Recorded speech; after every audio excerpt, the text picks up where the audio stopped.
All right, guys, the NLRB has been making some big moves with regards to Starbucks and their union busting. Let's go ahead and throw the more perfect union tear sheet up on the screen here. The NLRB has filed a national lawsuit against Starbucks over anti-worker rules.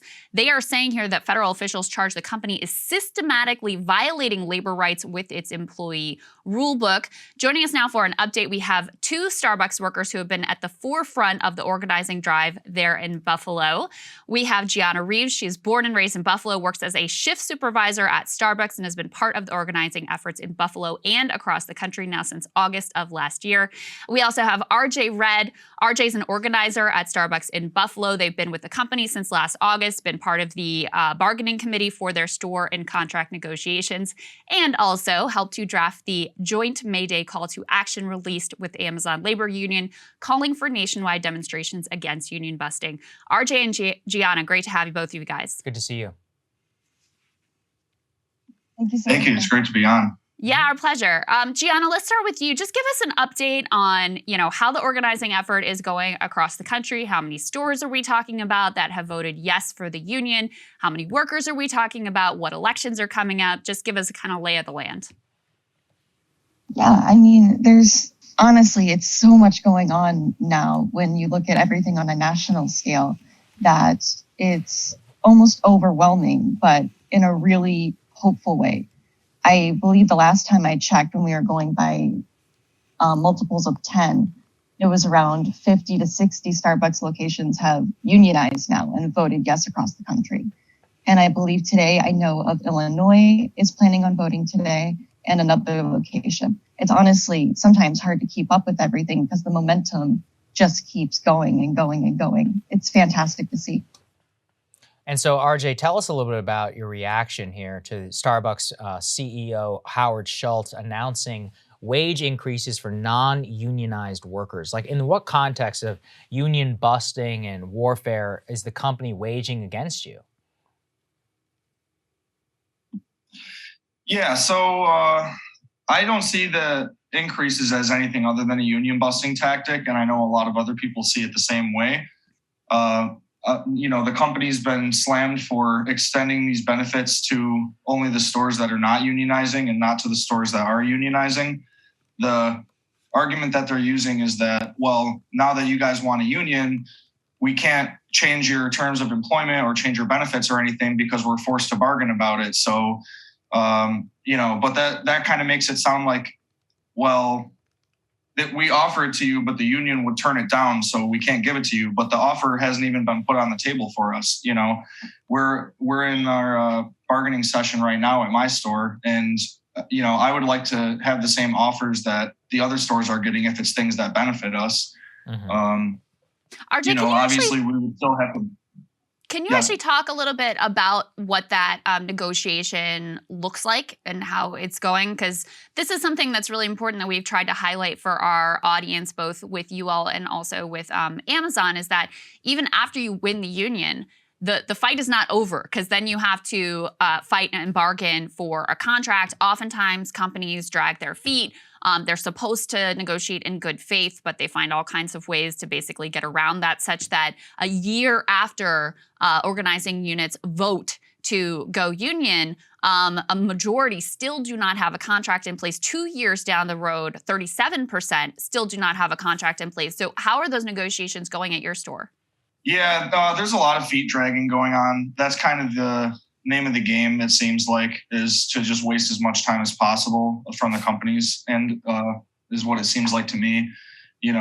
So, a lot of getting on meetings late, leaving meetings early, taking as much time as possible in caucuses, and, not giving us stuff to discuss when we, stuff that would save time.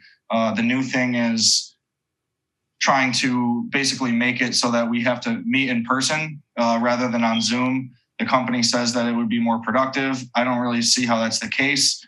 We're on a Zoom call right now and we're able to do this interview from across the country or wherever we are. So it's a lot easier than having to fly out there. But it's because we have chosen to have people on our organizing committee who are not in Buffalo, such as some of the fired Memphis 7 workers are standing in solidarity with us, and we stand in solidarity with them.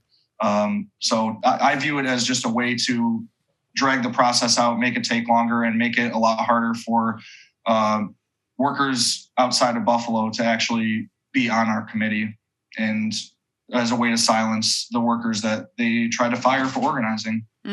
Gianna, talk to us about what the NLRB's actions have meant, because there were two big things that I followed, at least last week. You had the national lawsuit that I referenced, which went after, said effectively just what's laid out in their employee handbook is illegal. And then you also had the regional director of the NLRB in Buffalo, where both of you are located, issuing a complaint Friday accusing Starbucks of 29 unfair labor practice charges, including over 200 violations of the NLRA, that they say stems from claims made by Starbucks Workers United against the company in Buffalo, where the union organizing effort began in August. So what do you make of those moves by the NLRB?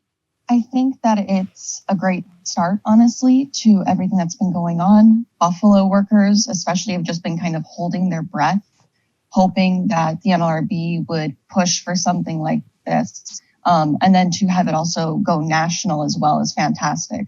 But these kinds of charges and these kinds of actions need public action behind them as well. We need to see more elected officials also speaking out about this and saying, wow, look at this NLRB region go. Like, we need to do this everywhere. We need our workers' rights protected. And I think it's a synergistic kind of thing. Both need to go together hand in hand to really provide workers' protection and to make worker change possible. And Gianna, when this first started in Buffalo, could you have ever imagined the way that it would spread like wildfire nationwide?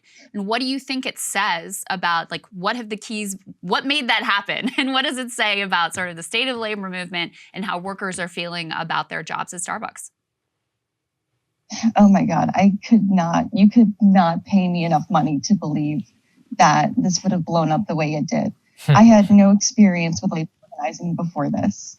I was just a 20-something wanting better from my workplace, hoping to make a difference. And then to see everyone across the country, all of these baristas, and then to see and look even further to Amazon, to Apple, and they're going, hey, we want better too.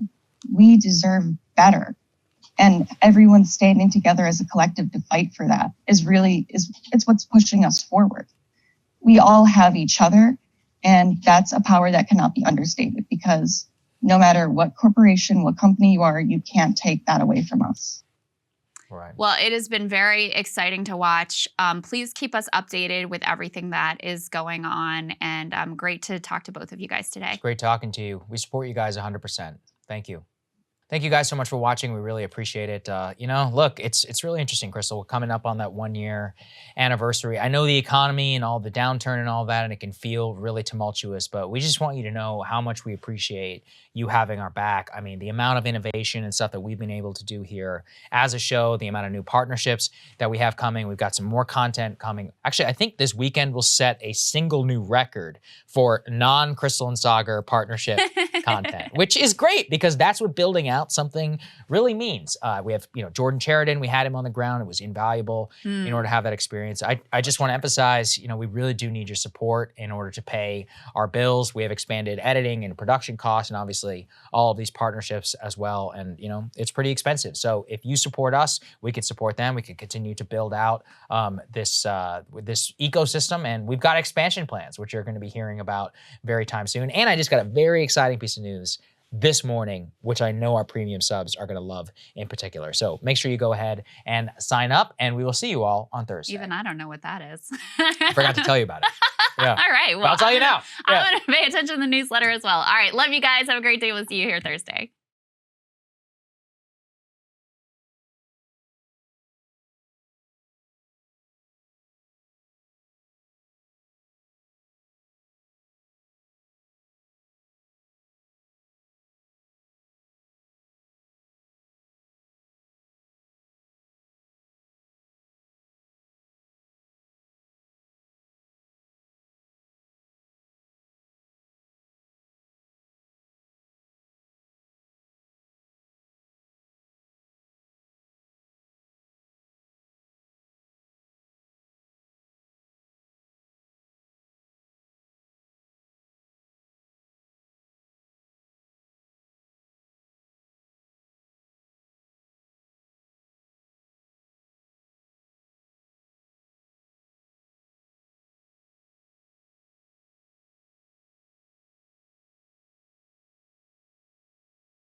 Cable news is ripping us apart, dividing the country, making it impossible to function as a society, and making it impossible to know just what is true and what is false.